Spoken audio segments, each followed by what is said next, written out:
Whether you're an intense backpacker or a casual day hiker, lacing your boots is one of the most important and yet most commonly overlooked things that can make or break your hike.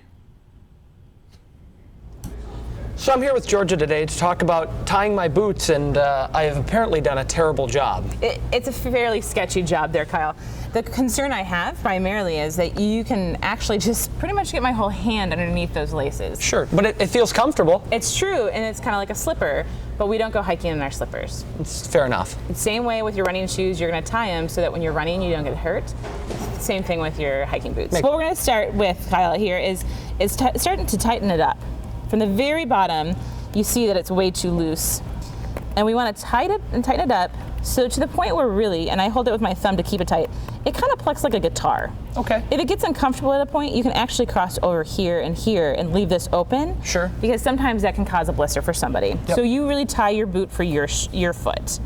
One of the ties that I love to do, because I want my heel to be nice and solid in my boot and not to move at all, is I do something called a heel lock.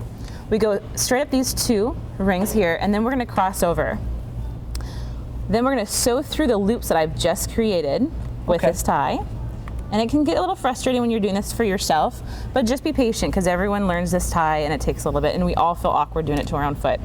A really important thing to do is to pull towards your toe. You can see how it tightens up. Yeah, I can feel if you that. don't, it doesn't tighten at all. So it's kind of a useless tie. So pull towards your toes, and then to hold that tightness, you cross back up again and tie your boot.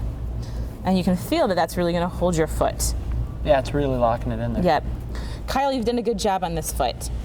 My one concern here is actually right here it's perfect. It's nice and taut, but your ankle area is a little weak.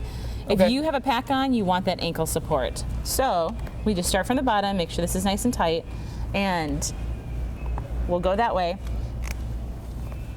Cross over, and we'll just do a classic tie here. Just crossing back and forth, making sure that you've got it nice and tight for the ankle support. Again, you're tying your boot for your foot, but make sure that it's actually holding your foot in there so that when you're going uphill and downhill, you've got some safety. People in the more flat states underestimate the importance of having your foot really snug in that boot. But when you start going down hills or mountains, your toes are hitting the front, you're gonna be in a lot of pain. These are the areas you really wanna watch for. Toes never should hit the front of your boot. The top area right here along the laces, if it's painful for you, that's not a good boot fit. Or we just need to retie and try it again. Back here in the heel, if your heel is slipping up and down, that's a concern because it can easily cause blisters. When you're coming down the hill, the two areas that I want you to watch for are actually your toes. Okay. If the toes hit the front of the boot, it's not sized right, so we need to get a new size for you. And that is a deal breaker, non-negotiable. So that's what I would say that you need to be doing for your tying. Very cool. So I think I'm ready to go hiking? Well, here's hoping. All right. Thanks, right. Georgia.